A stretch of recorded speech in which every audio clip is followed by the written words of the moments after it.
Grow app में shares खरीदते कैसे हैं, शेयर्स बेचते कैसे हैं, शेयर्स खरीदने के लिए ग्रो ऐप में पैसे कैसे ऐड करते हैं और प्रॉफिट कमाने के बाद उन पैसों को ग्रो ऐप से अपने बैंक अकाउंट में कैसे ट्रांसफर करते हैं, ये सब तो मैं आपको इस वीडियो में बताऊंगा ही। इसके अलावा आपको ग्रो ऐप को चलाना भी सिखाऊंगा ताकि आप ग्रो ऐप के जरिए अच्छे से शेयर्स में इन्वेस्ट कर सको, आपको ग्रो ऐप की हर एक चीज के बारे में पता चल सके। अब देखो, जैसे मैंने यहाँ पे ग्रो ऐप खोल लिया, यहाँ पे सबसे ऊपर आपको सर्च का आइकन दिखाएगा और बगल में आपकी प्रोफाइल का आइकन दिखाएगा। यहाँ पे अगर आप अपनी प्रोफाइल पे क्लिक करोगे तो एक पेज खुलेगा, इसके बारे में आपको डिटेल में आगे बताऊंगा। अभी हम बैक करते हैं और यहाँ पर हम देखते हैं निफ्टी 50 और बैंक निफ्टी लिखा हुआ है। अब देखो निफ्टी 50 में क्या होता है, निफ्टी 50 में हमारे देश की जो टॉप 50 बड़ी बड़ी कंपनियां होती हैं उनके शेयर्स होते हैं। अब जैसे निफ्टी 50 में यहाँ पे दिखा रहे हैं, निफ्टी 50 का करंट प्राइस है 17,645 रुपए और आज के दिन उसकी वैल्यू 1% गिर गई है, यानी कि 181 रुपए लगभग उसकी वैल्यू गिर गई है। अब यहाँ पर अगर आप निफ्टी 50 पर क्लिक करोगे ना तो इसके बारे में सारी डिटेल्स आ जाएंगी। आप यहाँ नीचे देख सकते हो, यहाँ पे निफ्टी 50 में अभी करेंटली जो टॉप 50 कंपनियां हैं उनकी डिटेल्स आपको यहाँ पर मिल जाएंगी। यहाँ पे लिखा है ना, ये रिलायंस, TCS, HDFC बैंक, ऐसी जो टॉप 50 कंपनियां हैं वो निफ्टी 50 में है और उन सभी की डिटेल्स यहाँ पर आपको दिखा रहा है। यहाँ पर हम इसे बैक कर देंगे।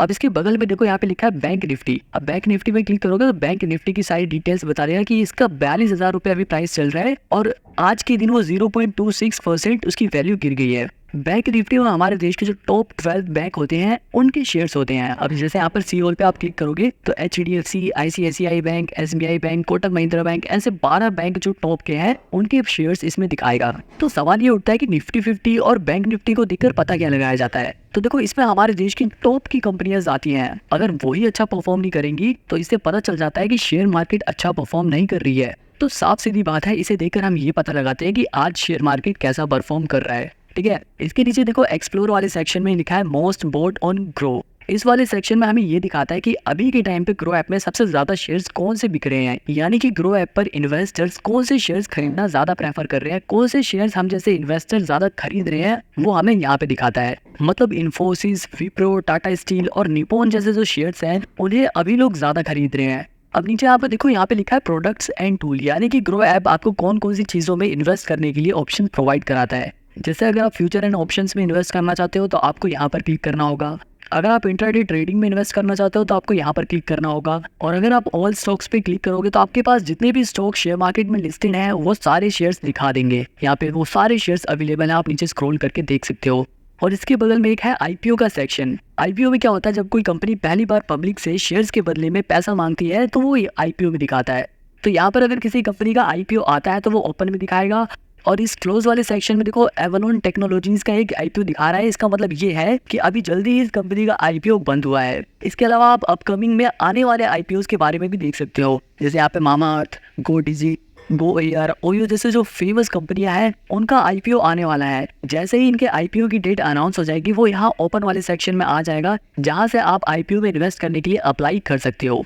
अब इसके नीचे आप गेनर्स और लूजर नाम का ये सेक्शन देख सकते हो। गेनर्स में क्या आता है, आज के दिन शेयर मार्केट में जिन कंपनियों के शेयर प्राइस ने सबसे ज्यादा उछाल लिया है, यानी कि सबसे ज्यादा जिन कंपनियों का शेयर प्राइस बढ़ा है, जैसे कि यहाँ पे लार्ज लिखा है तो लार्ज कैप यानी कि जो बहुत बड़ी कंपनियां होती हैं उन कंपनियों में से किस कंपनी का शेयर प्राइस सबसे ज्यादा बढ़ा है वो यहाँ पे दिखा रहा है। जैसे कि नेस्ले इंडिया का शेयर प्राइस 20,199 रुपए है और उसका प्राइस आज के दिन ही 3.70% बढ़ गया, यानी कि 730 रुपए लगभग बढ़ गया है। और यहाँ पर आप देख सकते हो कि इसका शेयर प्राइस थोड़ा बहुत घट बढ़ रहा है। ऐसे ही इंटरग्लोब एविएशन नाम का एक और शेयर दिखा रहा है। अडानी ग्रीन का भी दिखा रहा है कि आज के दिन 22 रुपए उसका शेयर प्राइस बढ़ा है। अब देखो, इस लार्ज, मिड और स्मॉल का मतलब क्या होता है। स्मॉल कैप में यहाँ पे छोटी कंपनियां दिखाती हैं जिनका मार्केट साइज थोड़ा छोटा होता है। मतलब स्मॉल कैप छोटी कंपनियां, मिड कैप उससे बड़ी कंपनियां और लार्ज कैप सबसे बड़ी कंपनियां। अब जैसे यहाँ पर आप स्मॉल कैप में छोटी कंपनियां जिनका शेयर प्राइस बढ़ा है वो देख सकते हो, मिड कैप में जिन कंपनियों का शेयर प्राइस बढ़ा है आप यहाँ पे वो भी देख सकते हो। ऐसे ही आप टॉप लूजर्स भी देख सकते हो कि लार्ज कैप में किन कंपनियों के शेयर प्राइस गिरे हैं। यहाँ पे देखो आप, इन्फोसिस का शेयर आज के दिन 10.76% गिर गया,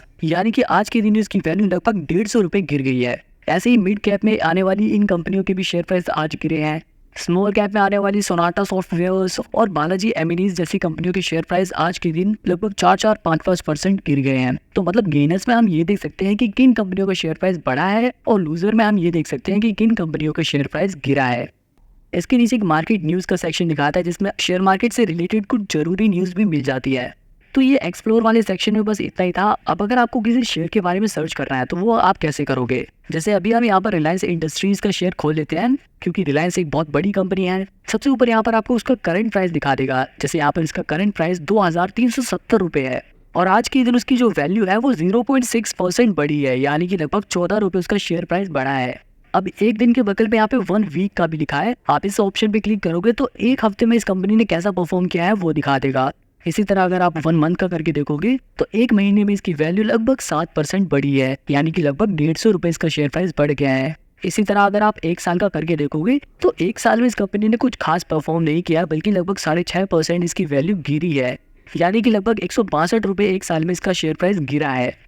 इसीलिए बोलते हैं कि जब भी आप शेयर को खरीदो तो लंबे समय के लिए खरीदो। लंबे समय का मतलब 5-7 साल से ऊपर के लिए खरीदो। अब आप यहाँ पर 5 साल का क्लिक करके देखोगे तो 5 साल में 154% इसकी वैल्यू बढ़ी है, यानी कि लगभग 1400 रुपये इसकी वैल्यू बढ़ गई है। सोचो कितना ज़्यादा प्रॉफिट हुआ है। अब अगर आप ऑल में करके देखोगे तो यहाँ पर आप देख सकते हो इसकी वैल्यू जो है वो 4470% लगभग इसकी वैल्यू बढ़ गई है, यानी कि लगभग 2300 रुपये इसकी वैल्यू बढ़ गई है। आप यहाँ पे क्लिक करके देखोगे तो यहाँ पे ईयर वाइज इसकी वैल्यू भी दिखा रहा है। अब यहाँ पर हम सबसे पीछे जाते हैं और यहाँ पे देखते हैं 2002 में इसका जो शेयर प्राइस था वो लगभग 50 रुपये था और आज के टाइम पे वो शेयर लगभग 2300 रुपये का हो गया है। तो सोचो कितना ज़्यादा प्रॉफिट है।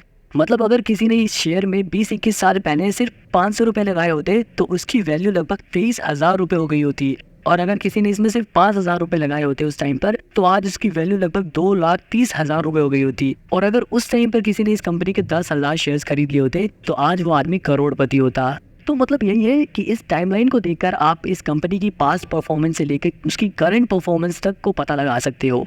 अब आप यहाँ पर कोने में देख सकते हो, यहाँ पर लिखा है ऑयल एंड गैस फ्यूल्स। ये क्या है? यानी कि जो ये कंपनी है ये क्या करती है, ये किस कैटेगरी में है? तो ये company oil gas and fuel category से बिलोंग करती है।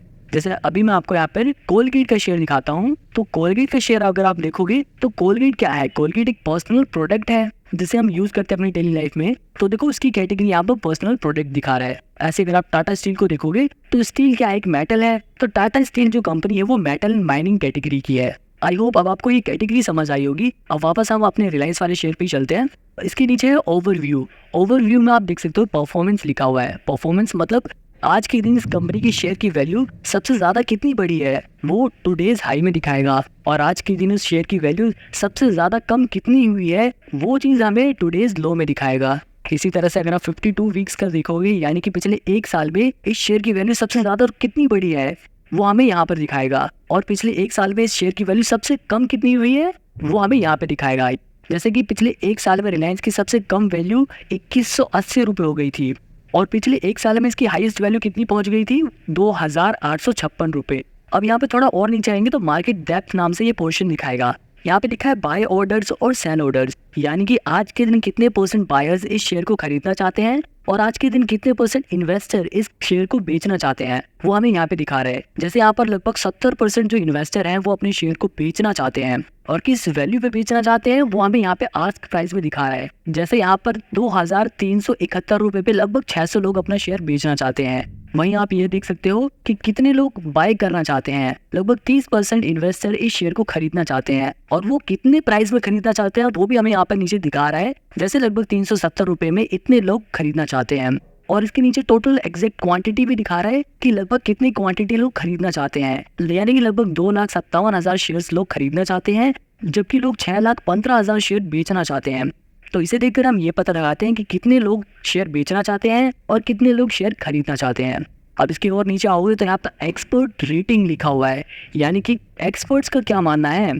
तो यहाँ पर 84% एक्सपर्ट्स के हिसाब से इस कंपनी के शेयर को हमें खरीदना चाहिए, जबकि 10% जो एक्सपर्ट हैं वो कह रहे हैं कि जिनके पास ये शेयर है वो अपने शेयर्स को होल्ड करके रखो, यानी कि उन शेयर्स को बेचो मत, आगे इनकी वैल्यू और बढ़ेगी, ऐसा 10% इन्वेस्टर कह रहे हैं, और 6% एक्सपर्ट ये कह रहे हैं कि आप इस शेयर को बेच दो। तो इस वाले पोर्शन में हमें ये दिखाया जाता है कि एक्सपर्ट का क्या मानना है कि शेयर को खरीदना चाहिए या शेयर को बेच देना चाहिए। अब इसके नीचे और आओगे तो फंडामेंटल का सेक्शन दिखाएगा। अब ये देखो, ये छोटा सा फंडामेंटल समझाने वाला पोर्शन बहुत बड़ा है और ये बहुत ही इंपॉर्टेंट चीज़ भी है। इस फंडामेंटल के जरिए हम ये पता लगा सकते हैं कि क्या ये कंपनी इन्वेस्ट करने लायक है या नहीं। क्या इस कंपनी में अगर हम अपने पैसे लगाएंगे तो हमारे पैसे बढ़ेंगे भी या नहीं बढ़ेंगे। तो मतलब आपको ये शेयर खरीदना चाहिए या नहीं खरीदना चाहिए, ये डिसीजन डिपेंड करता है फंडामेंटल एनालिसिस पे। और ये फंडामेंटल एनालिसिस आप इन्हीं सभी फंडामेंटल्स को देखकर कर सकते हो।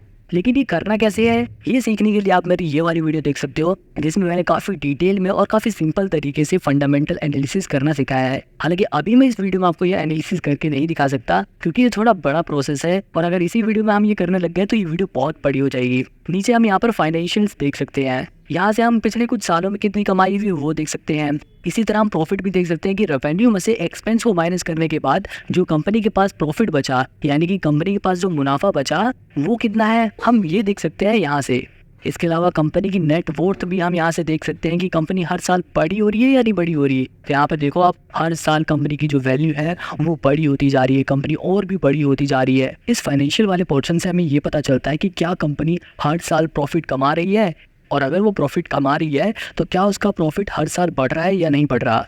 हाँ, जैसे यहाँ पर ईयरली देखा जाए तो रेवेन्यू इसका हर साल बढ़ ही रहा है। हालांकि 2021 में इसका रेवेन्यू थोड़ा गिरा था, लेकिन उसके बाद से इसका रेवेन्यू बढ़ा ही है। अब इसके नीचे देखेंगे लिखा है अबाउट कंपनी। अब इस वाले पोर्शन पर अगर करोगे तो कंपनी की डिटेल्स आपके पास आ जाएंगी।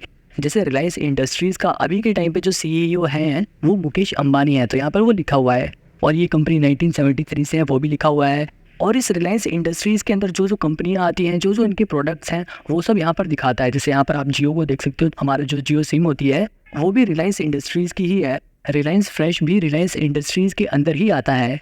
तो अबाउट कंपनी से हमें ये पता चल जाता है कि कंपनी क्या करती है, और कंपनी को अभी चला कौन रहा है, और कंपनी कब से है। इसके बाद नीचे आता है शेयर होल्डिंग पैटर्न। आप शेयर होल्डिंग पैटर्न में ये देख सकते हो कि प्रमोटर के पास, यानी कि जो कंपनी के फाउंडर्स हैं जिन्होंने कंपनी खोली है, उनके पास कितने शेयर्स हैं। तो यहाँ पर आप देखो प्रमोटर्स के पास 50% शेयर्स हैं।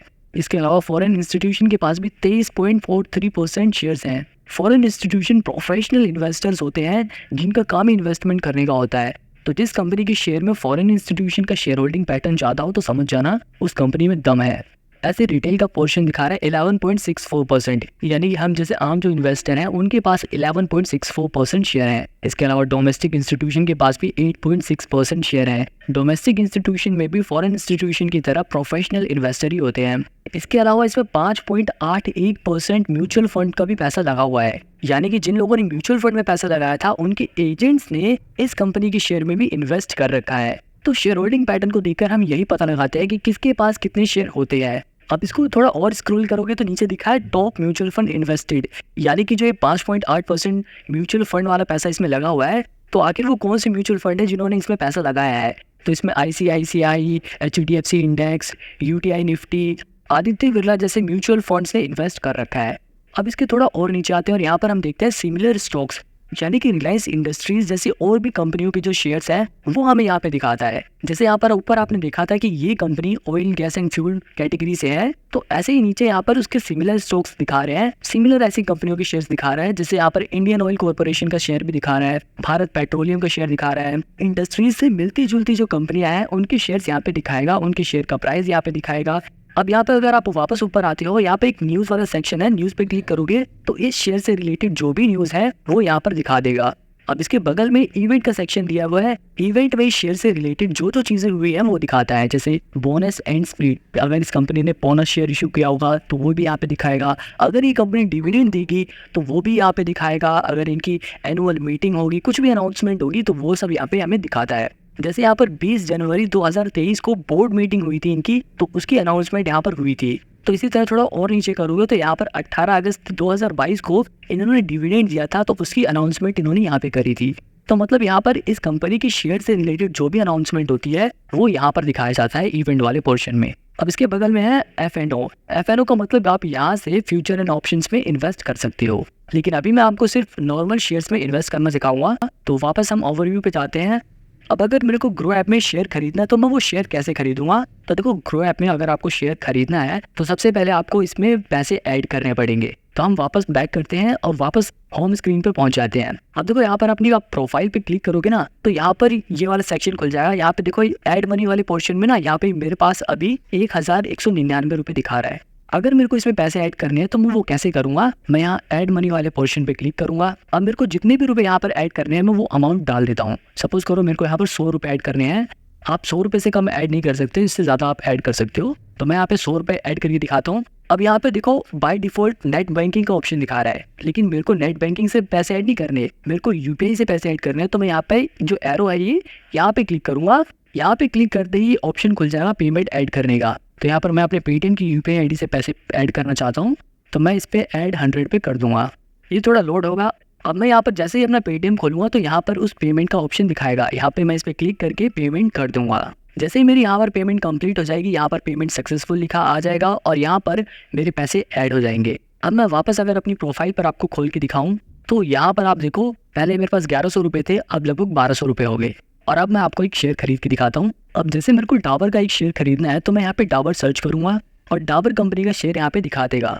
अब इस शेयर को खरीदने के लिए मैं बाय वाले ऑप्शन पे क्लिक करूंगा और यहाँ पर मेरे को कितने शेयर खरीदने हैं मैं वो क्वांटिटी यहाँ पे डाल दूंगा। जैसे मेरे को एक शेयर खरीदना तो मैं यहाँ पे एक डाल के दिखा देता हूँ आपको। नीचे यहाँ पे दिखा रहा है प्राइस मार्केट, यानी कि आप इस शेयर को इसके मार्केट प्राइस पे खरीदना चाहते हो, यानी कि जो अभी करंट इसका प्राइस दिखा रहा है, जैसे यहाँ पे दिखा रहा है 523 रुपये। क्या आप उस करंट प्राइस पे इसे खरीदना चाहते हो, या फिर अगर आपको लग रहा है कि इसका प्राइस थोड़ा और कम होगा तो आप इसे चेंज करके प्राइस लिमिट भी सेट कर सकते हो। यानी कि जैसे मान लो मेरे को ऐसा लग रहा है कि इसका शेयर प्राइस 522 रुपये हो जाएगा, तो मैं यहाँ पर 522 डाल के लिमिट सेट कर दूंगा। और जैसे ही आज के दिन का शेयर प्राइस 522 रुपये होगा, ऑटोमेटिकली ग्रो मेरे लिए वो शेयर खरीद लेगा और वो शेयर मेरे डीमेट अकाउंट में आ जाएगा। और अगर आपको मार्केट प्राइस भी खरीदना है तो इसे वापस मार्केट प्राइस में कर दो। यहाँ पे मैं इसे बाय कर देता हूँ। इसके अलावा अगर आप इसे इंट्राडे के लिए खरीदना चाहते हो तो वो भी यहाँ पे दिखा देगा। आप यहाँ पे सीधे अपनी क्वांटिटी डालो कि आपको कितने शेयर्स खरीदने हैं, 2 शेयर खरीदने हैं, 10 शेयर खरीदने हैं। आपके पास जितने पैसे होंगे उसी के हिसाब से आप अपने शेयर खरीद सकते हो। जैसे मैं यहाँ पे 5 शेयर खरीद सकता हूँ। इसके बाद यहाँ पे मार्केट प्राइस सेट करो या प्राइस लिमिट सेट करो। जैसे यहाँ पे 522 रुपये में प्राइस लिमिट सेट कर देता हूँ। जब भी आप इंट्राडे में ट्रेडिंग करो तो स्टॉप लॉस जरूर सेट करो। यहाँ पे आप स्टॉप लॉस सेट कर सकते हो कि अगर 520 रुपये से शेयर प्राइस नीचे जाता है तो ये लोग ऑटोमेटिकली मेरे शेयर को बेच दे ताकि मेरे को घाटा ना हो।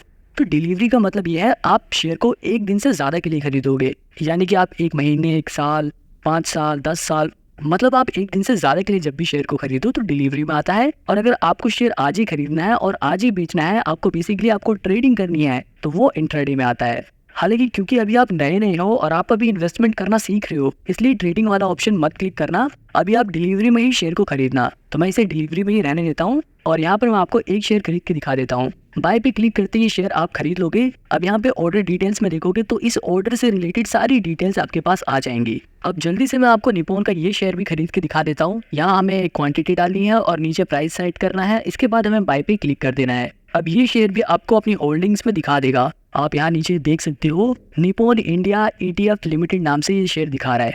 अब मान लो अगर आपको ये शेयर बेचना है तो आप इसे बेचोगे कैसे। शेयर्स को सेल करते हुए भी सबसे ऊपर आपको क्वांटिटी डालनी होगी कि कितनी क्वांटिटी आप बेचना चाहते हैं। यहाँ पे मैंने निप्पॉन का एक ही शेयर खरीदा था तो मैं एक ही शेयर बेचना चाहता हूँ, इसलिए यहाँ पे एक क्वांटिटी दिखा रहा है। अगर आपके पास ज़्यादा शेयर है तो आप यहाँ पे क्वांटिटी भी बढ़ा सकते हो। नीचे आपको प्राइस डालना है कि क्या आप मार्केट प्राइस पे बेचना चाहते हो अपने शेयर को, या फिर आप प्राइस लिमिट सेट करके भी आप अपने हिसाब से वहाँ पर प्राइस सेट कर सकते हो कि मेरे को इस प्राइस पर अपना शेयर बेचना है। तो मैं इसे 28 रुपये 11 पैसे पे ही बेचना चाहता हूँ। तो मैंने यहाँ पे वो प्राइस डाला और यहाँ पे सेल कर दिया।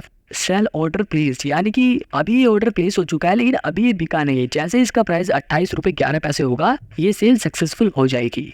अब आपने जितने भी आज शेयर खरीदे या बेचे, आपको वो चीज़ें यहाँ पर ऑर्डर्स में दिखा देगा। अभी जैसे मैंने अभी आपको डाबर का शेयर खरीद के दिखाया था तो वो यहाँ पर दिखा रहा है। इसी तरह से मैंने आपको निप्पॉन इंडिया का भी शेयर खरीद के दिखाया तो उसकी भी क्वांटिटी यहाँ पे दिखा रहा है। लेकिन जो हमने निप्पॉन इंडिया का शेयर बेचा वो अभी तक सक्सेसफुल नहीं हुआ, क्योंकि हमने यहाँ पर प्राइस लिमिट सेट कर रखी थी 28 रुपये 11 पैसे की, लेकिन अभी उसकी जो वैल्यू है वो 28 रुपये 9 पैसे है। इसीलिए अभी वो हमारा शेयर बिका नहीं है। तो इस पर क्लिक करके मैं अपने इस ऑर्डर को मॉडिफाई भी कर सकता हूँ। मान लो मैं जिसे चाहता हूँ कि ये 28 रुपये 10 पैसे पे ही बिक जाए, तो मैं इस पर क्लिक करूँगा और मॉडिफाई सेल कर दूंगा। मॉडिफाई सेल करते ही ये रिक्वेस्ट यहाँ पर इनके पास पहुँच जाएगी। अब जैसे ही 28 रुपये 10 पैसे पे इस शेयर को खरीदने वाले बायर्स आ जाएंगे, ये शेयर बिक जाएगा। अब यहाँ पर आप देख सकते हो कि ये शेयर बिक गया है। अब इस शेयर को बेचने के बाद आपका जो प्रॉफिट होगा वो यहाँ पर आपको दिखा देगा। अब आप यहाँ पर ये ध्यान दो कि जब भी आप किसी शेयर को बेचते हो तो उसकी 80% तो उसका 80% वैल्यू आपको जभी के जभी आपको मिल जाती है, लेकिन 20% पैसा वो आपको 48 घंटे में देते हैं। अब मान लो मैंने शेयर सस्ते में खरीदकर महंगे में बेचकर प्रॉफिट कमाया। अब मैं उस प्रॉफिट को ग्रो ऐप से अपने बैंक में कैसे भेजूंगा। तो ऐसा करने के लिए आपको अपनी प्रोफाइल पर क्लिक करना है। तो यहाँ पर आपके पास जितने भी पैसे हैं वो यहाँ पे दिखा देगा। इस पर आप क्लिक करोगे तो क्लिक करते ही यहाँ पर एक ऑप्शन दिखा रहा है विड्रॉ का। अभी कितने पैसे उसमें से विड्रॉ कर सकते हो वो ऑप्शन यहाँ पे दिखा रहा है। जैसा कि मैंने आपको बताया था कि 80% पैसे तुरंत ट्रांसफर हो जाते हैं, 20% के लिए 48 घंटे का समय लगता है। तो वो 20% भी आप 48 घंटे बाद ट्रांसफर कर सकते हो। अभी जितना ट्रांसफर कर सकते हो वो ऑप्शन यहाँ पे दिखा रहा है। तो मैं यहाँ पे विड्रॉ वाले ऑप्शन पे क्लिक करूंगा। अब यहाँ पर देखो अवेलेबल बैलेंस दिखा रहा है 595 रुपये, मैं इतने पैसे निकाल सकता हूँ। तो यहाँ पर मैं अभी आपको 100 रुपये अपने बैंक में वापस भेज के दिखाता हूँ। तो यहाँ पर मैंने 100 रुपये डाले और यहाँ पे विड्रॉ पे क्लिक कर दिया। ऐसा करते ही ये मुझसे मेरा पिन मांगेगा, तो मैंने यहाँ पर अपना फिंगरप्रिंट लगाया और ये विड्रॉ की रिक्वेस्ट प्लेस हो गई। अब थोड़ी देर में 100 रुपये मेरे अकाउंट में आ जाएंगे। इसके अलावा आप यहाँ पर ऑल ऑर्डर्स पे क्लिक करोगे तो यहाँ पर आपने जितने भी शेयर्स खरीदे या बेचे हैं वो सारी डिटेल्स आपको यहाँ पर दिखा देगा। इसके नीचे आप यहाँ पर बैंक डिटेल्स देख सकते हो, इस पे क्लिक करोगे तो आपने अपना जो बैंक अकाउंट ग्रो ऐप से लिंक कर रखा है वो दिखा देगा। अगर आपको कोई और बैंक अकाउंट लिंक करना है तो आप यहाँ पर ऐड अनदर बैंक पे क्लिक करोगे और उसके बाद यहाँ पर बैंक सिलेक्ट करके अपनी डिटेल्स भरकर अपना दूसरा बैंक ऐड कर सकते हो। इसके बाद आप यहाँ नीचे देख सकते हो कस्टमर सपोर्ट लिखा है। अगर आपको ग्रो ऐप में कोई भी प्रॉब्लम आ रही है और आपको ग्रो ऐप के कस्टमर सपोर्ट से बात करनी है तो आप उसके लिए यहाँ पर क्लिक कर सकते हो। इसके नीचे आपको रिपोर्ट्स का सेक्शन मिल जाएगा जहाँ से आप अपनी टैक्स फाइलिंग के लिए रिपोर्ट्स को डाउनलोड कर सकते हो।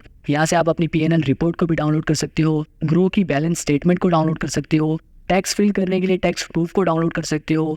इसके अलावा ऊपर आपको सेटिंग का ऑप्शन दिखेगा, अगर आप इस पर क्लिक करोगे तो यहाँ पर डार्क मोड को यहाँ से बंद कर सकते हो, आप इसे चालू भी कर सकते हो। आप यहाँ से इसकी नोटिफिकेशंस को मैनेज कर सकते हो। अगर आपको अपने ग्रो ऐप का पासवर्ड बदलना है तो आप यहाँ से इसका पासवर्ड बदल सकते हो, इसका पिन बदल सकते हो। अगर आपको अपनी आईडी इस फोन से लॉगआउट करनी है तो आप यहाँ से लॉगआउट भी कर सकते हो। इसके अलावा आप शेयर्स पर रिसर्च करने के लिए, आप शेयर्स को ट्रैक करने के लिए अपनी खुद की वॉच लिस्ट भी बना सकते हो। यानी कि अगर आपकी किसी शेयर के ऊपर नजर है और आप उसके शेयर प्राइस को ट्रैक करना चाहते हो कि कब उसका शेयर प्राइस घट रहा है, कब बढ़ रहा है, आपको ये जानना है तो आप उसको अपनी वॉच लिस्ट में ऐड कर सकते हो। जैसे मैंने यहाँ पर अपने नाम से एक वॉच लिस्ट बना रखी है, तो यहाँ पर आप अपने हिसाब से भी कोई सी भी एक वॉच लिस्ट बना सकते हो। अब देखो म्यूचुअल फंड्स के बारे में मैं आपको किसी और वीडियो में बताऊंगा, ये वीडियो बहुत बड़ी हो गई है। अगर आपको म्यूचुअल फंड के बारे में जानना है तो आप मेरे को कमेंट में बताना, मैं उसके ऊपर